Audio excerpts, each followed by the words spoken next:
Happy Pride. This month's Q&A talk speaks on supporting your LGBTQ child, presented by the founder of Free Mom Hugs, Sara Cunningham.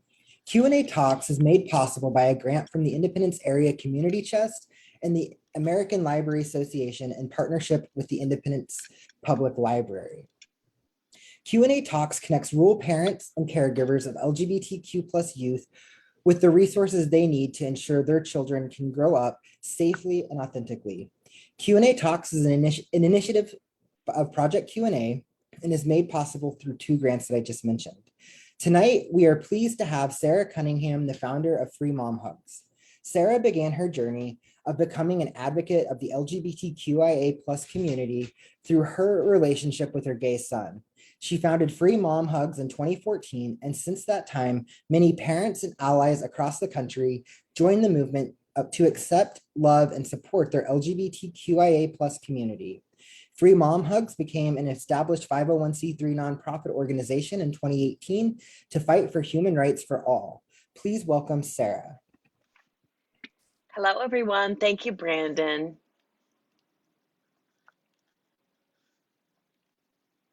Is there a relay in my... Yeah, there's about a 20-second. Oh, that's weird. What can I do to help? I think you're good on your end. It's just on the Facebook end, there's about a 20-second delay. Okay.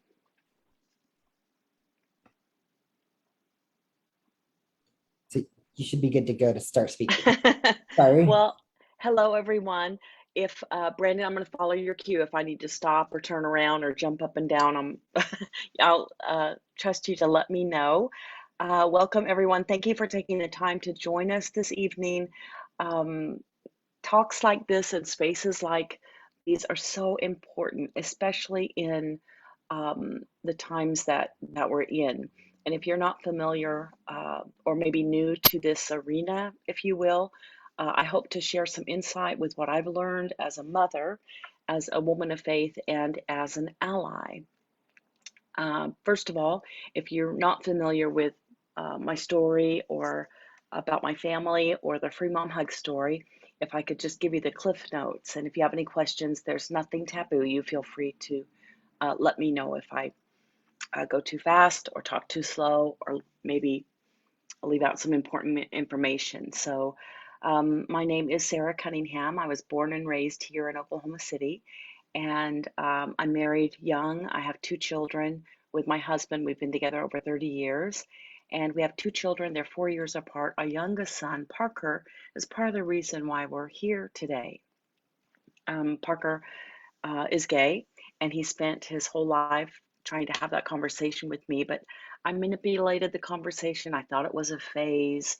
I didn't allow him the space or the vocabulary to really have that conversation with me because I had absorbed this idea that being gay is wrong, and that it meant that something was wrong, or maybe something needed to be fixed, or maybe something bad had to happen to a person to make them gay.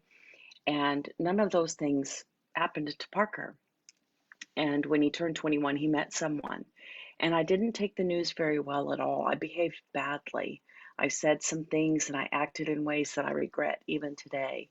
And I missed an entire adolescence of his life because I was frozen in this fear that homosexuality is wrong.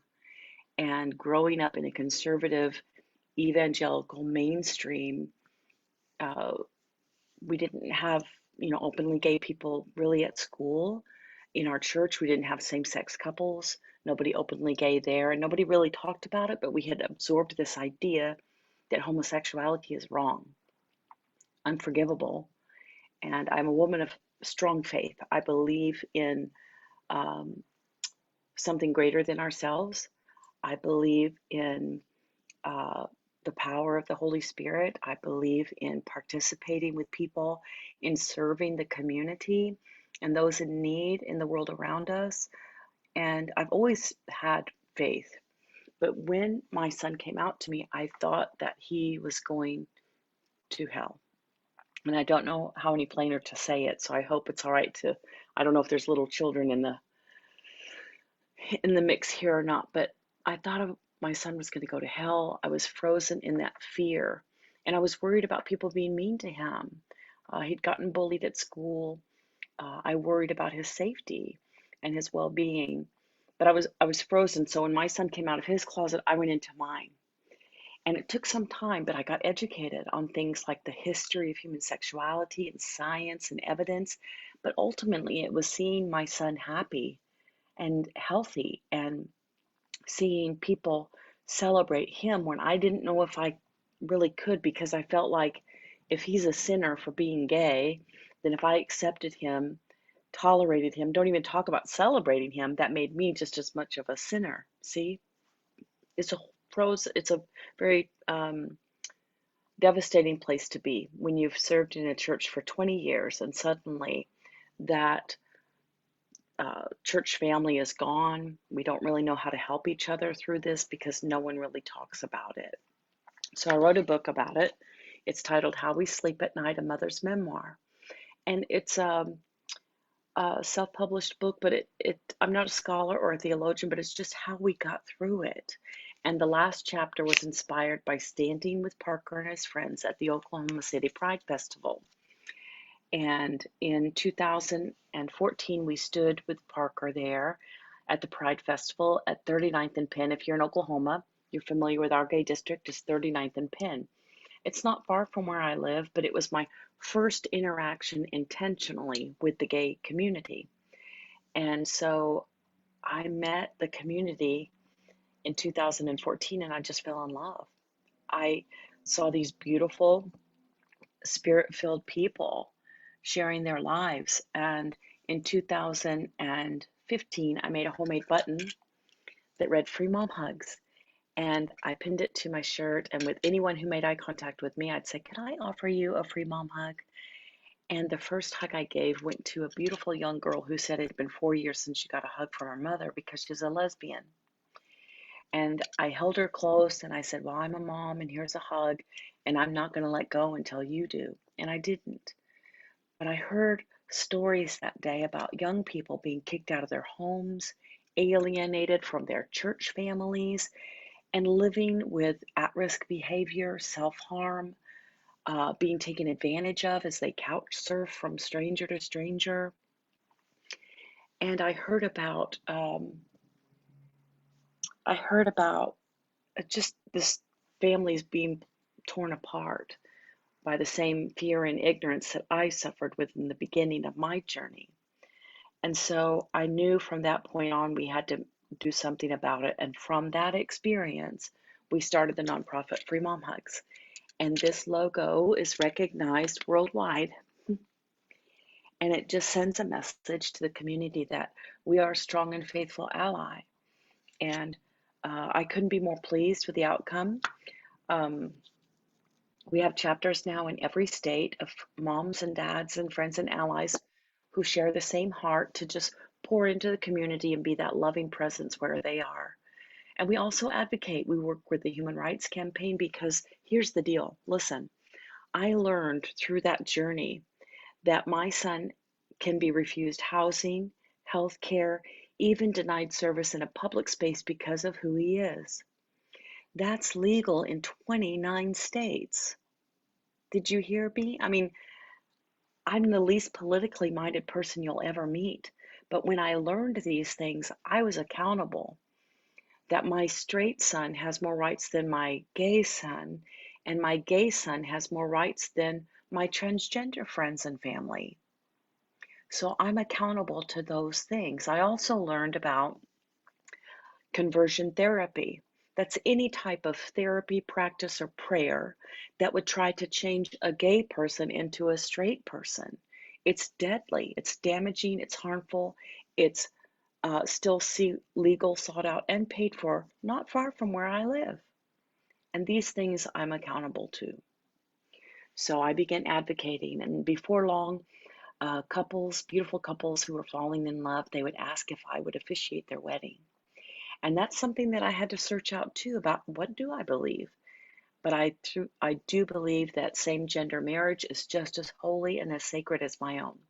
So I started officiating same gender weddings. And I'm happy to, but through that I started hearing about families not acknowledging your relationship, refusing to come to the wedding, how the uncle wants to sit in the truck when the vows are being taken because they don't want to be witness to that. And I heard this at a rehearsal dinner, and I went home at night, and I was so, I mean, just the the disappointment and hurt from this couple. I went home that night and I thought, God, it's terrible. And I made a social media post. I don't know if you're familiar with it, but it's a picture with my hand up in the air saying, if your biological mom won't come to your same-sex wedding, then you call me. I'll be there. I'll be your biggest fan. That post went viral, and I didn't even know what going viral meant, but what it meant is that people from all over the world said, I'll stand in too. I'll be there too. I want to do something. And that caught national attention, and it caught the attention of Jamie Lee Curtis. If you're familiar with her, on Halloween, she just came out with a movie, Everything Everywhere All at Once. If you've had a chance to see that amazing film, Knives Out. She's an American Hollywood actor, and she's also an activist. She always points to something good. But she found out about the book that I wrote, and she acquired the rights. And now, guess what? She's going to make a movie. She's going to play me and direct a movie titled How We Sleep at Night, the Sara Cunningham story. And I'm sure I'm forgetting something. There's a Mama Bear doc. It just came out. It's making its circuit on the independent film, but the the Mama Bear doc is a documentary about my family, African American woman who's part of the community, and her mother and their relationship, and then a mother in Texas with a transgender child. It's three families that the director follows.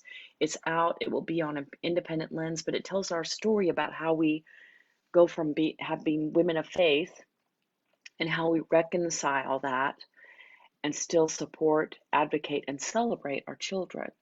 And it's had been received very well. The response has been incredible. And but yeah, in Oklahoma City, we have chapters now in every state. Free Mom Hugs. We hope to be international next year. We are a nonprofit. We have a national board. We have 3 people on the staff, and we empower the world to celebrate the gay community through visibility, education, and conversation. And there's 2 things I want to talk about, and then if Brandon, if it's okay, we'll open it up to see if there's any questions. Excuse me. Hold on just a second. I got a cough. And by that I meant sneeze. I love Zoom. That's an incredible thing about turning off the microphone. Um, so the 2 things I want to talk to you about is throughout this conversation, I've talked about the gay community, but I want to talk about the acronym, the LGBTQIA, Two-Spirit plus acronym. That is a lot. To hear that come out of my mouth the first, early in my advocacy, was a real tongue twister. But what I've come to learn, dear precious people, is that that acronym is so important. And here's why. Imagine your child or someone you love going on that self-discovery journey, or that journey of self-discovery, and being able to look at the L, like imagine this being a time, a gauge of sorts, from the L and the G and the B and the T and the Q, I, A, Two-Spirit and beyond, because it's beyond. The complexity in the dynamic of human sexuality and gender identity and sexual orientation are very complex, and we're learning more and more each day. And I love it. I'm fascinated by it, quite frankly. But imagine someone on that journey of self-discovery, and they're able to look at that acronym, the L and the G and the B and the T and the Q and the on, going on. And that allows for a vocabulary, and they can look at that gauge, look at those letters and say, that feels like me. That's how I feel. And they're able to have a vocabulary to talk about it and something to identify with. And it makes things a lot easier when you're trying to have a conversation about it. And I also learned about things like the gender identity and sexual orientation. Who knew there was a thing? I had no idea. I was in my probably 40s before I knew it was more than just a male and female. I learned that gender identity and sexual orientation, everyone has them. The gender identity is, do you feel like a boy? Do you feel like a girl? Do you feel like both? Or neither one? Everyone has a gender identity. And for a sexual orientation, that's who do you want to be with? Who do you want to have companionship with? A boy, a girl, both, or neither one? Everyone has a sexual orientation. And it takes the taboo, it takes the stigma out of sexuality. I went to a drag show in 2015, and there was a moment that I thought lightning might strike me as I crossed that threshold of the establishment. But you know what, Brandon?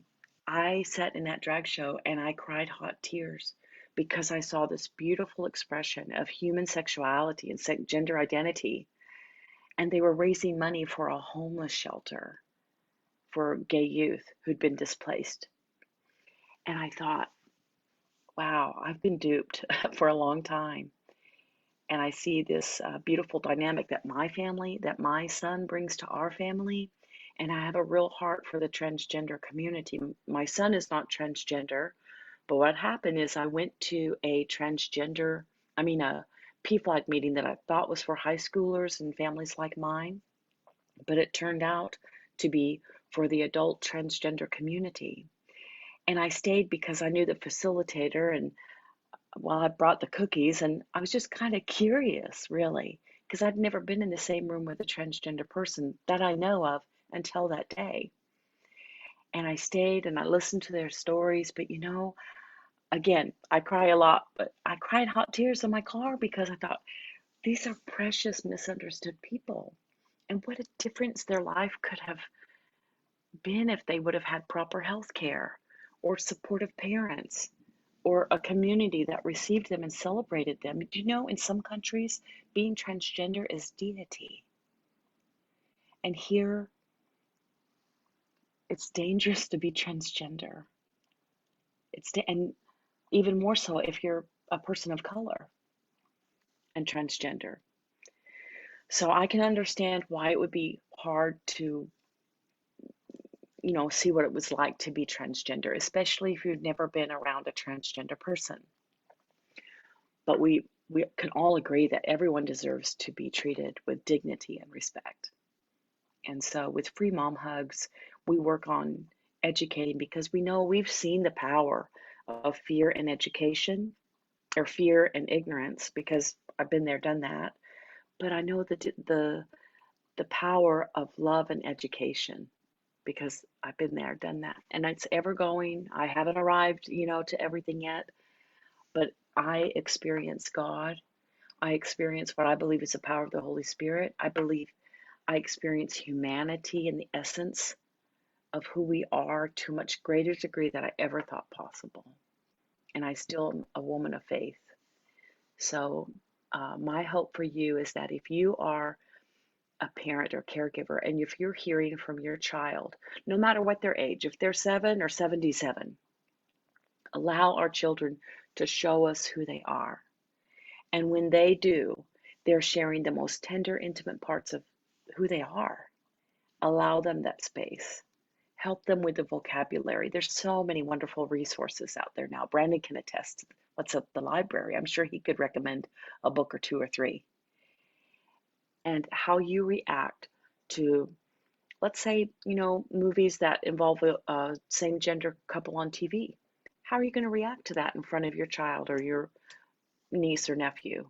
How you react to that is going to determine how comfortable they're going to be with you talking about their uh, gender identity journey, self-discovery journey. See, so I hope I didn't leave anything out. Brandon, how about, did I cover pretty much everything you think? I think you did a great job of covering everything. I And hardly came up for air. I'm surprised you didn't say Sarah.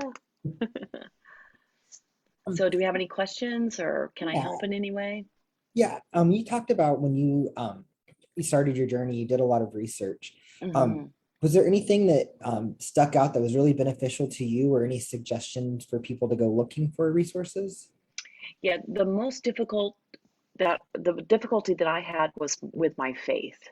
I needed someone who shared my faith to tell me that it's all right to search the matter out. It sounds absurd to say that, but if you're a person of faith, I want to tell you it's okay to search this matter out. And there are so many faith-based resources out there now that to not have a better understanding on this is really a choice to remain in fear and ignorance. But there's some real wonderful resources, no matter where you stand, historically, scientifically, scripturally, biblically, to not have a better understanding from real scholars and theologians and science and evidence. But I also found a support group, a private online Facebook group for moms with gay kids. And when I joined that group, there were 250 moms, and I'll send the link to you, Brandon.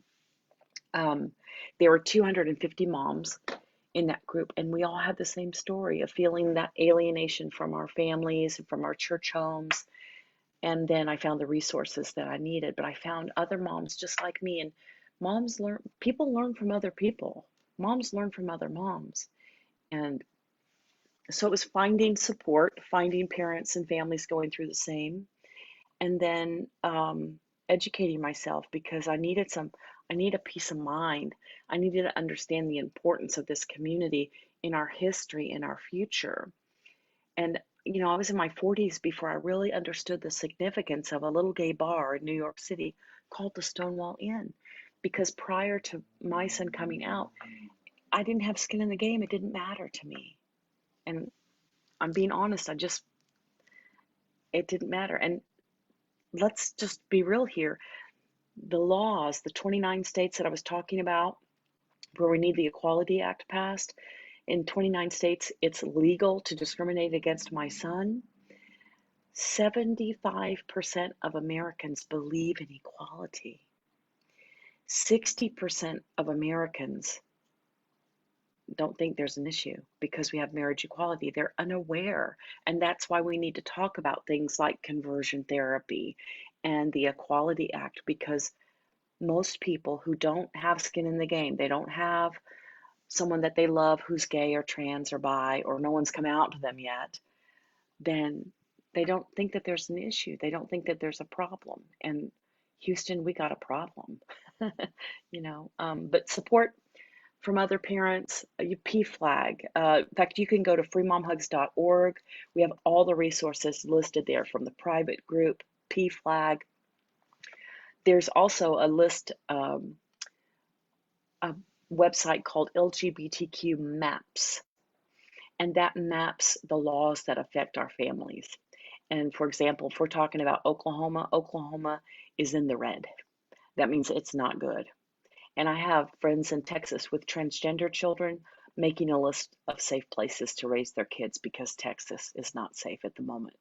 The political climate against the transgender community is devastating right now. Over 200 bills that our transgender friends and family face.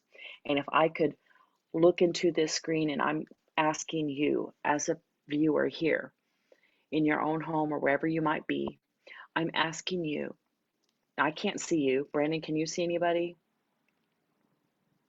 Well, I'm just saying, if we could have however many people, say there's 30 people on this screen, and I have you raise your hand, like how many on this call know someone, love someone who's transgender? How many people on this call are transgender? And if we saw a raise of hands, I think you would be very surprised. Very surprised. How many people on this call love someone who's gay or are part of the community? And just have that, and you'd be surprised when it becomes someone close to you, how suddenly I better pay attention.